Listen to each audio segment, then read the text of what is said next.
संतान सप्तमी व्रत कथा।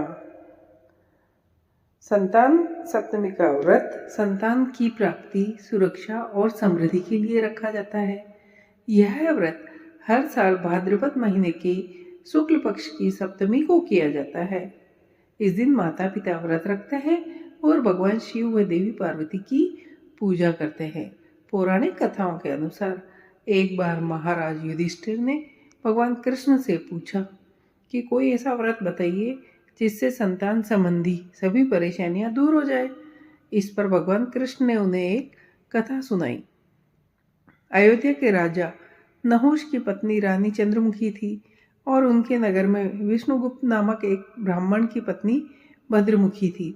रानी और ब्राह्मणी में बहुत प्रेम था। एक दिन वे सरयू नदी में नहाने गई, जहां उन्होंने कुछ स्त्रियों को भगवान शिव और पार्वती की पूजा करते देखा। जब उन्होंने पूछा वह ऐसा क्यों कर रही है, तो स्त्रियों ने बताया यह संतान सप्तमी का व्रत है, जो संतान की सुख समृद्धि के लिए किया जाता है। रानी और ब्राह्मणी ने भी यह व्रत करने का मन बनाया। ब्राह्मणी भद्रमुखी ने तो पूरी श्रद्धा से यह व्रत किया, लेकिन रानी चंद्रमुखी ने लापरवाही बरती और कभी यह व्रत किया, कभी छोड़ दिया। जब दोनों की मृत्यु हुई तो रानी ने अगले जन्म में बंदरिया का रूप लिया और ब्राह्मणी ने मुर्गी का। मुर्गी बनी ब्राह्मणी अपने पिछले जन्म का व्रत नहीं भूली और लगातार भगवान शिव का ध्यान करती रही, जबकि बंदरिया बनी रानी सब कुछ भूल गई।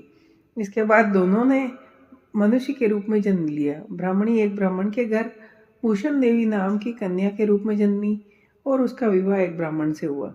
अपने व्रत के पुण्य से उसे 8 सुंदर और गुणी स्वस्थ पुत्रों की प्राप्ति हुई।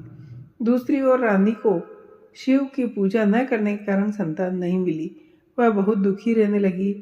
जब वह बूढ़ी हुई तो उसे एक गूंगा, बहरा और कमजोर पुत्र हुआ, जो 9 साल की उम्र में मर गया। रानी बहुत दुखी थी। एक दिन भूषण देवी अपने 8 बेटों के साथ रानी से मिलने आई। रानी ने भूषण देवी की खुशी और 8 पुत्रों को देखकर मन में ईर्ष्या महसूस हुई। उसने उन बच्चों को विष मिले हुए लड्डू खिला दिए, लेकिन भगवान शिव की कृपा से उन्हें कुछ नहीं हुआ। यह देख रानी हैरान रह गई और भूषण देवी से इसका रहस्य पूछा।